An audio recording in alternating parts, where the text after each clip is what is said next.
I don't know if you want me here. I feel like I want to talk to you. You can tune in, just pick down a little. We've got Tana in the back, everyone. Okay, welcome back to my channel, ladies and genitals. Today, we are gathered here today because obviously we have come about a new reality show. I am a seasoned trained professional. I'm pretty much an Olympian when it comes to this shit. Now, I do this shit in my sleep. Renegade.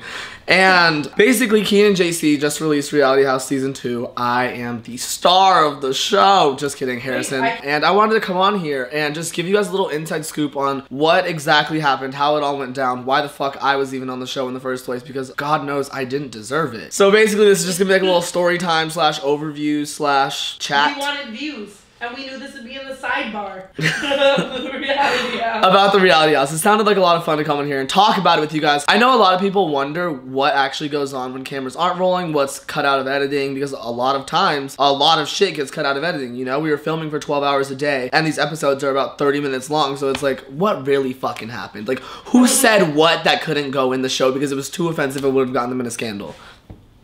Me included. Honestly, I wasn't supposed to be on the show. Someone else was supposed to be on the show. I don't know who it was. Taylor Kniff. Taylor Kniff was supposed to be on the show. And damn, really? Yeah, and you booted Taylor Kniff? I didn't boot him. He couldn't do it for some reason. So then I was just like, your boot. I was plan B. So Elijah Daniel, our fucking little fag president we know and love, decided to text me one day and was like, hey, are you 21? And I was like, yes, my birthday just passed. You literally just said happy birthday to me. What the fuck are you talking about? And I was like, yeah, I just turned 21. You know this. And then he calls me and is like, yo, do you want to do the Reality House Season 2? And I was like,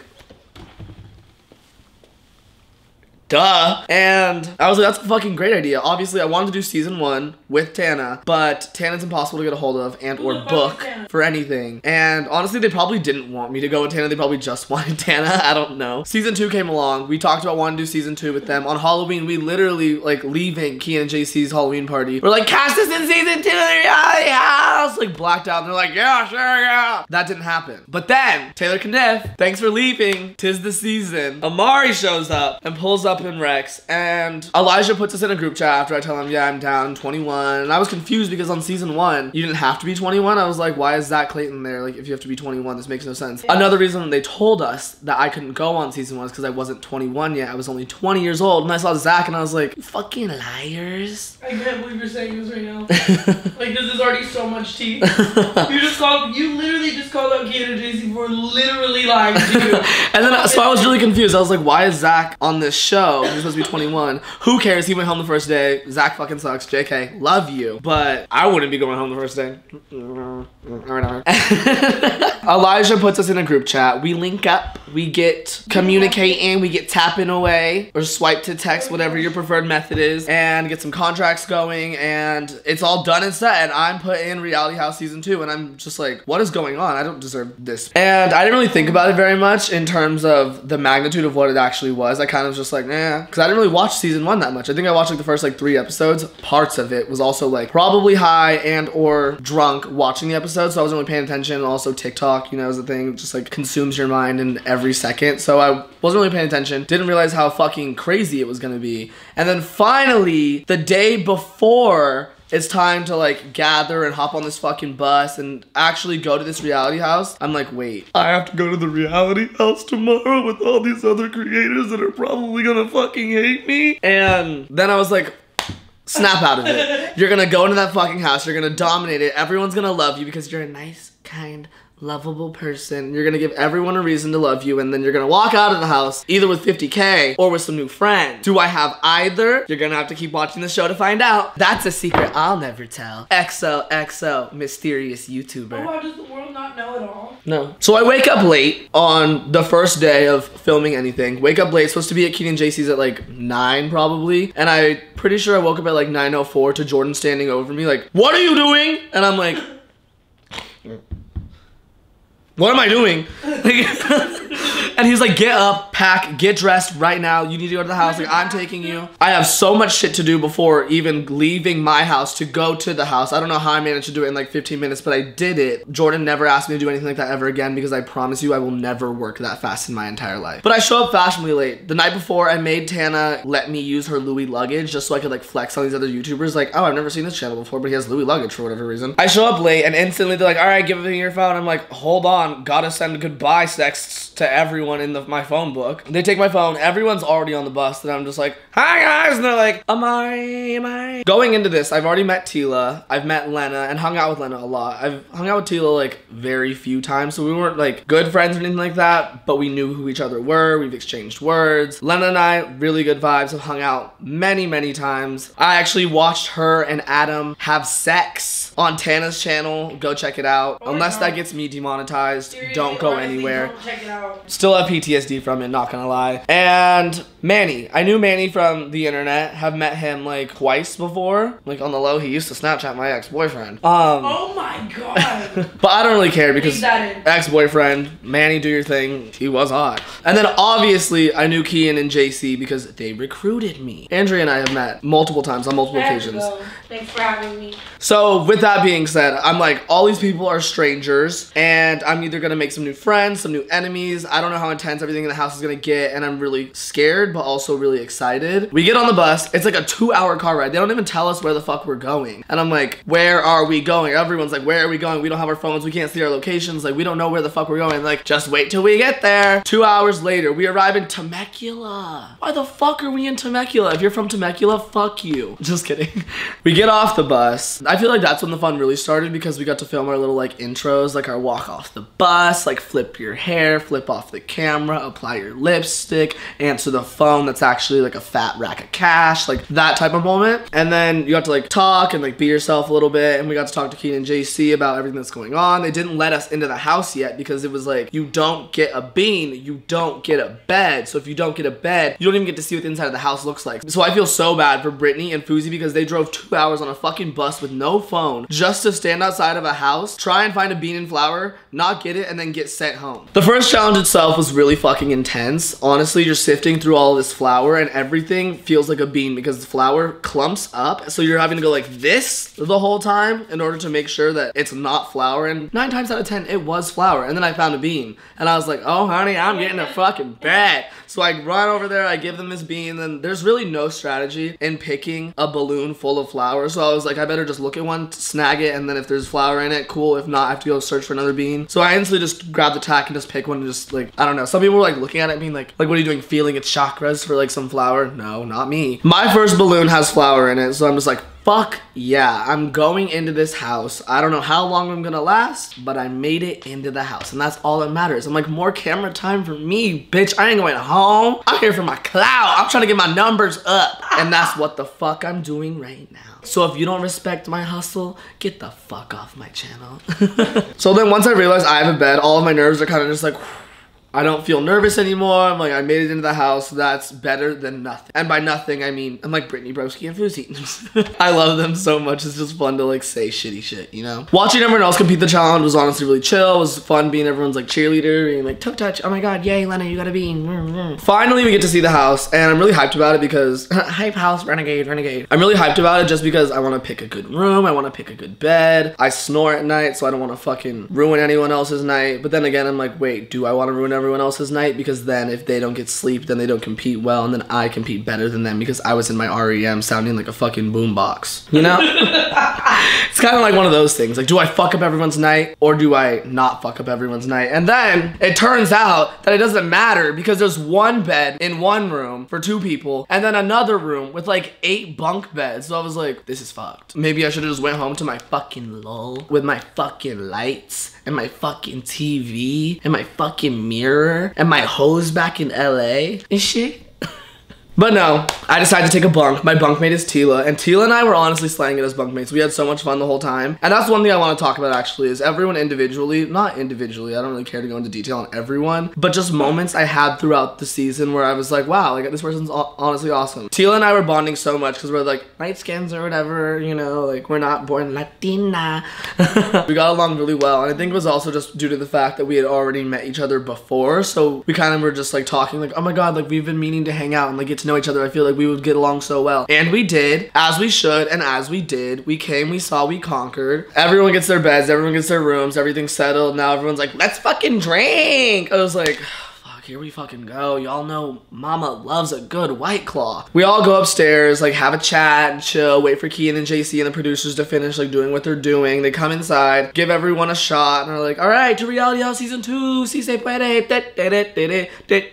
So yeah, I don't really want to go into detail on everything that happens throughout the season because the rest of the season isn't out yet, and it's your job as the viewers to view and figure out if I won 50K or not. Also go comment on the shit, Team Imari or whatever, because I need all the support I can get. I had a great time with Manny. He's really fucking funny. We built like inside jokes and we're having so much fun. I was really scared about this girl Taylor because she was so fucking competitive. Saying this girl Taylor, you guys know Taylor Blake. She was really competitive and I was just like, fuck, she's a beast. And when watching everyone form alliances and be kind of crazy and like go into like different rooms or like be in private locations like conspiring as groups, I was really like, fuck, I wasn't a part of that, so they were probably talking about me. Not gonna lie, there were a couple times throughout the show where I was really scared that people were gonna like come for me because I'm the nice guy and I don't want problems with anyone and I don't care to like go up against someone and fucking put everyone else against them and make sure that they go home because they're a threat or whatever. Like, I mean, knowing I am a threat because I'm like really fucking smart and really fucking fit, like I can do anything, right? But I was really nervous watching everyone like conspire and shit, and that's what also made me feel kind of left out at times, in the sense of, oh, these people already know each other and have known each other for a really long time. Obviously they're gonna flock to each other. I'm new. Why would they want to conspire with me? They don't know anything about me. They don't even know if I'm funny. They don't know if they have any reason in the world to like me. That's why you kill them with kindness and jokes and stuff, and then they do end up liking you, and then they don't end up voting for you, or do vote for me. You know, watch the show, watch what happens. One person that particularly stuck out to me throughout the season of the house is Harrison. He's the sweetest person I've ever met in my entire life. I cannot believe how nice he is and just how kind. I don't know, he's just like, you just want to give him a fucking hug every time you see him because he's so nice, he's so sweet. His accent, he's just like, hello love, you know, you're like you just love him so much.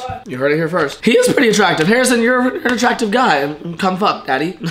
I will be the first to say the idea of doing challenges and like competing against people really scared me because I'm not a competitive person. I used to compete when I was back in dance, but I was competing as a team, and honestly, not gonna lie, when I compete, I don't compete against people, I compete like against myself. Like I always want to do better than I did last time or do better than I expect myself to do. Like I'm always competing with myself mentally and my mental expectation of myself. So the idea of being like, oh, someone did this fast, I have to do it faster. I'm like, oh fuck, like I don't know if I can handle that because I only want to compete with myself and how I expect myself to do. And then when that happens and everyone's in the mindset of competing against everyone gets so fucking competitive. And not gonna lie, the entire time I wasn't really thinking with a competitive mindset. I kind of was just like, just focus on doing this and getting it done in a timely manner. Don't think about anyone else, what anyone else did, anyone else is doing, just get it done. I would like to say that was a pretty good mindset to go into it with, because then you're not clouding up your thoughts with other shit and making yourself anxious and or nervous and fucking up and like being shaky and stuff. But I will say this, I knew for a fact if I had to do anything relating to bugs, I would have just gone home. I would have just forfeited the challenge, not did it, made a scene for the cameras and shit, gave them their content, but been like, sorry, I'm not doing it, I have to go. Thank God. I will say this, I didn't have to do anything with bugs because I would have literally gone home. Also, I'm allergic to cockroaches, and they made note of that. I told them, they asked you for a list of like allergies or any like physical health problems. That should be like all bugs,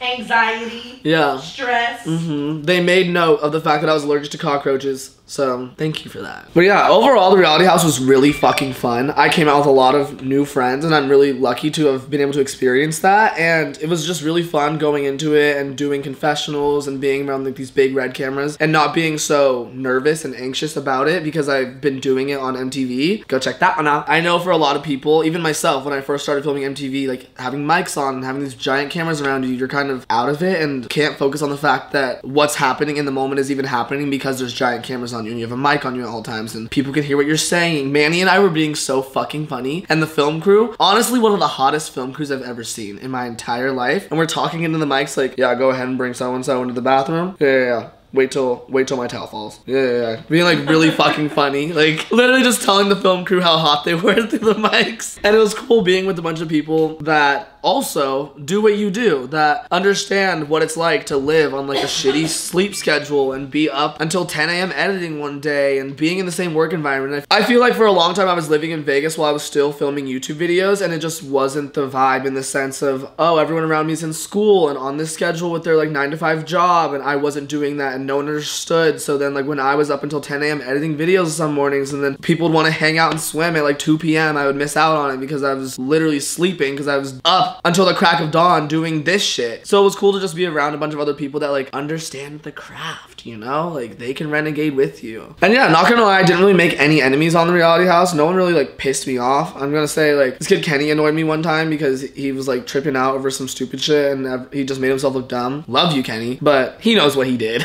I'm really excited and really interested to see how it all plays out in editing, how they like portray the show, how they portray everyone's characters. I hope you guys support me on the show because obviously I need all the support I can get. I feel like getting support on the show would mean a lot to me just because, like I said, I am the smallest creator on there, and so I was really scared that people are gonna just be like, who the fuck is this kid? He doesn't matter. Everyone else's audiences are gonna see me and be like, I've never even heard of him. But I'm like, girl, I'm a force to be reckoned with. Don't fuck with me. Thank you to Kian and JC for giving me the opportunity to even be on the show. You guys are fucking awesome, and I'm glad that we were able to make Life 360. Tana only has 5% battery. Ask them to charge their phone. No way, that's a notification.